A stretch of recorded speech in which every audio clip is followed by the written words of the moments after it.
Assalamu alaikum students. Welcome to the question answer session. Actually आपको कहा गया था कि आप एक काम करें, क्यूरीज मुझे भेजें। तो एक जीआर ने मुझे क्यूरीज भेजी हैं और दूसरी जीआर ने मुझे जो क्यूरीज भेजी थी तो वो क्यूरीज नहीं थी, बल्कि था कि जो है ना, पहले 3 लेक्चर समझ आए, उसके बाद 5 लेक्चर समझ नहीं आए। तो वो तो आप वीडियोस देखेंगे तो आपको समझ आएगी। तो आप टॉपिक को पिन पॉइंट करेंगे, कोई मतलब कोई कंसेप्ट की बात करें ना, आप बिल्कुल उस पे जाएंगे तो वो तो आपकी वीडियोस में दोबारा वीडियो रिकॉर्ड करूंगा तो वो वही वीडियोस ही हैं। तो एक जीआर की जो क्यूरीज थी, सीक्वल सर्वर के ऊपर क्यूरीज थी कि ये क्यूरीज हमें लिख के दें। तो उसमें कुछ क्यूरीज जो है ना, कंसेप्ट्स आपके ठीक नहीं है, तो इंशाल्लाह इसमें कंसेप्ट आपके मैं ठीक कर दूंगा। ये क्यूरीज थी, पांच पांच क्यूरीज हैं। तो हम इनको वन बाई वन देखते हैं कि इनकी सीक्वल क्यूरी हम कैसे लिखेंगे। फर्स्ट क्यूरी है, write a query to display the highest f underscore name of students alphabetically from student table. अब बड़ा कंफ्यूजिंग है कि हाईएस्ट f नेम का हाईएस्ट क्या होता है। तो हाईएस्ट तो किसी नंबर का होता है, नेम का नहीं होता। तो इस तरह की कोई होनी नहीं चाहिए। हाँ, टॉप हो सकता है, टॉप कि आपके नेम में से टॉप उठा के दें। अब आप उसको हाईएस्ट कह रहे हैं, मैंने ये दोनों किए हैं। अगर ए को हाईएस्ट ले रहे हैं या आप जी को हाईएस्ट ले रहे हैं,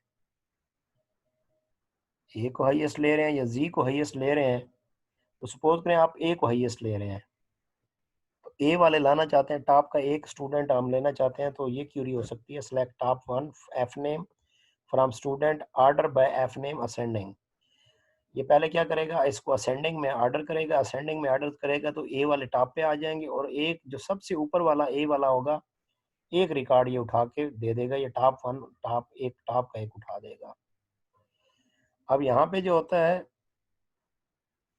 असेंडिंग, असेंडिंग आपके पास इंक्रीजिंग ऑर्डर ए से जी की तरफ, ये डिसेंडिंग नहीं है, ए से जी की तरफ है। और फिर या फिर select top one F underscore name, F name from student order by F underscore name. अगर असेंडिंग ना भी लिखें तो अब भी असेंडिंग में ही करता है, ये अल्टरनेटिव है, उसका कोई वो नहीं है। अगर आप जी को हाईएस्ट करते हैं तो हम फिर इसे डिसेंडिंग कर देंगे और टॉप वन वाला उठा लेगा, डिसेंडिंग आ जाएगा। तो ये आपका क्या होगा, डिसेंडिंग आ जाएगा।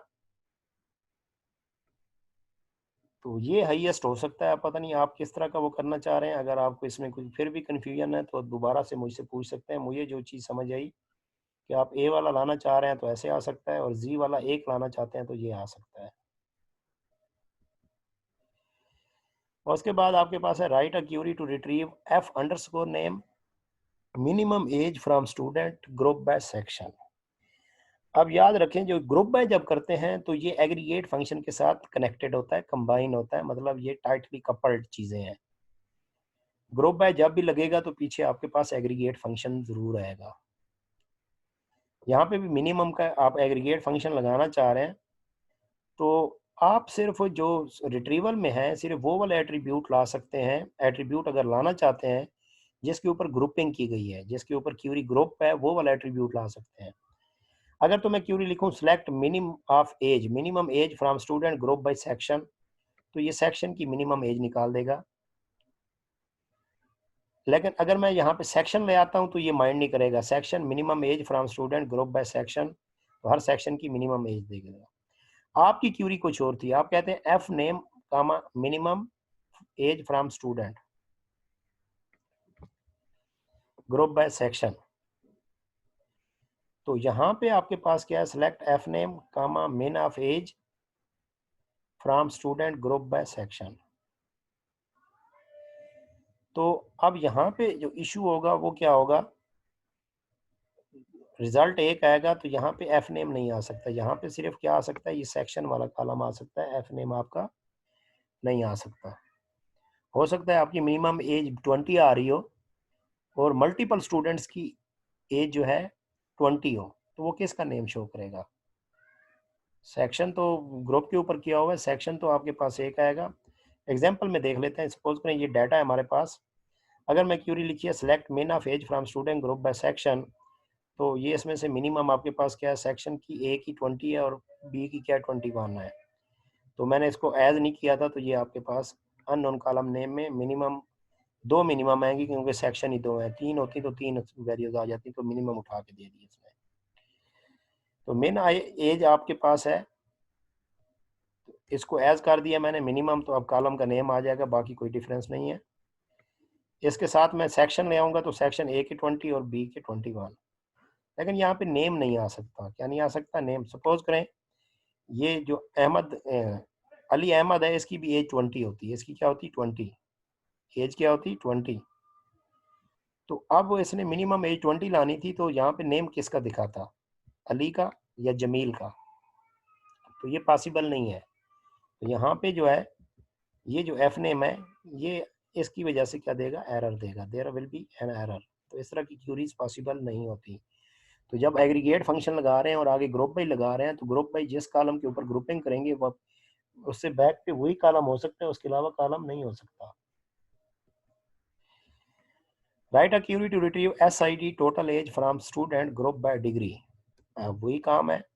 अब टोटल करना चाहते हैं, टोटल आपका सम से आता है, sum of age from student group by degree. यहाँ पे लिखेंगे degree comma sum of age from student group by degree, फिर भी ओके है। लेकिन आपने यहाँ पे कर दिया SID। अब ग्रुपिंग कर रहे हैं डिग्री के ऊपर, यहाँ पे SID लाना चाह रहे हैं, तो ये पॉसिबल नहीं है।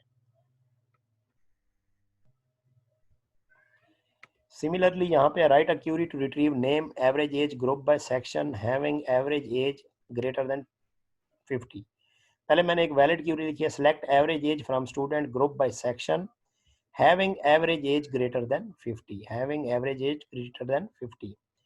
तो हर सेक्शन की जिनकी एवरेज एज ग्रेटर देन 50 होगी, हर सेक्शन की क्या कर देगा? ये एवरेज एज दे देगा।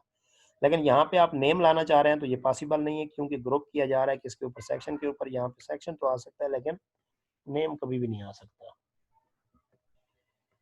नेक्स्ट आपके पास क्यूरी है, write a query to retrieve qualification comma minimum salary from teacher in each city.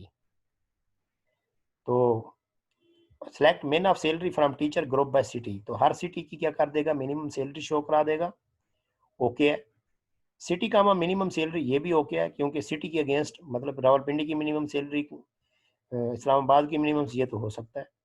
Qualification comma city from teacher group by city, ये नहीं हो सकता। तो ये वाला वही वाला एक ही एरर है पूरे उसमें। तो ये आपकी 5 क्यूरीज थी जो किसी ने मुझे भेजी थी। तो आप काइंडली इसे जो है ना नोट करें कि आपको एक्चुअली चाहिए क्या था। तो मुझे फिर बताएं अगर कोई और इसमें कन्फ्यूजन है। अगर क्लियर हो गया तो ओके है, कन्फ्यूजन हो गई है तो एक बात और जहन में रखनी है कि आप मिड से पहले पहले, जिस दिन मिड होगा उस दिन आपकी इस तरह की क्यूरीज आंसर नहीं होंगी। उससे पहले आप क्यूरीज देते रहें, मैं वीडियो बना के भेजता रहूँगा। Thank you.